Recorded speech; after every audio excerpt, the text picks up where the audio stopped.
Karl Marx might have known a lot about economics, but he knows very little about human beings. You must know the pain of the child which is going to bed today without eating a full stomach. You must know the pain of that woman who has a baby in her belly but she doesn't have the food to nourish that child.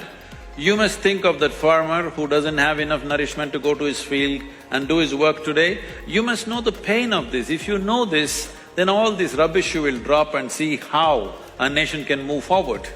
He predicted that the richest nations in the world will become communist. People will share their wealth with each other and how wonderful it's going to be the world. It's a fantastic dream.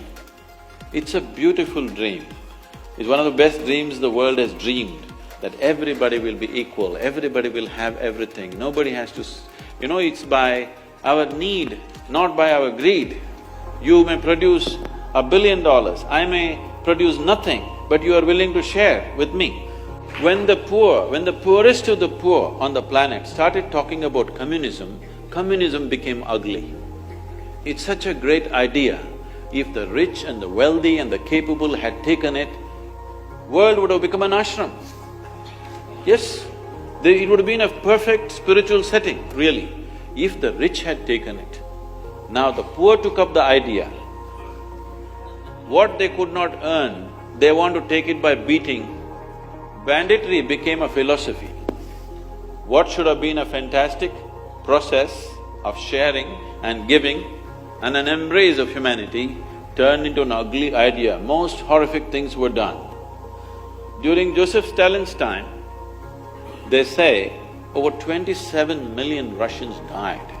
This is 3 times the number that died in World War II. That many people, Russian people, died because the poor are trying to share something that they don't have. If the rich had shared, what a wonderful world it would have been. Great idea, but we did not create the legs for the idea. Just a great idea. If you wanted this idea to work, you should have made the whole world meditate, turn spiritual, then naturally they would give and share. Then if it had just slowly flowered like that, it would have been a fantastic thing. So Marx might have known a lot about economics, nothing about human nature.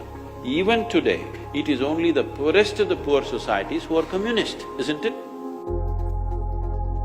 There was a time about 20 years ago, 25 years ago, when India was vouching that we are a socialist country. Socialism is a watered-down version of communism.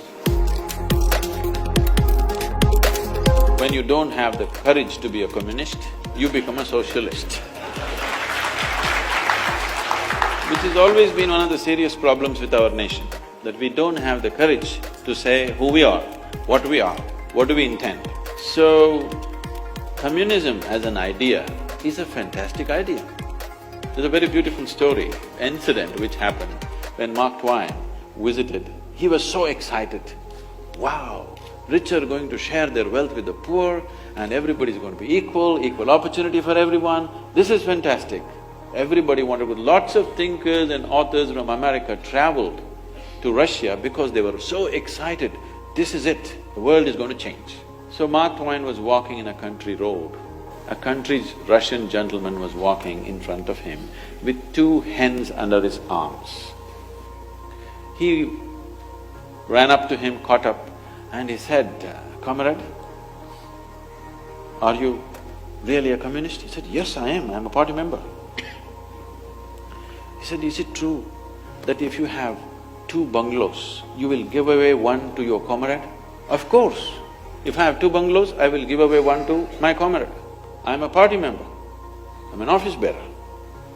If you have 2 carriages, will you give away 1 to somebody who needs it?" "Of course, I am a party member, I am the president in my village. I have to and I will." "You have 2 hens, will you give away 1 of them?" "What the hell, that's all I have." So people wanted to give away what they don't have.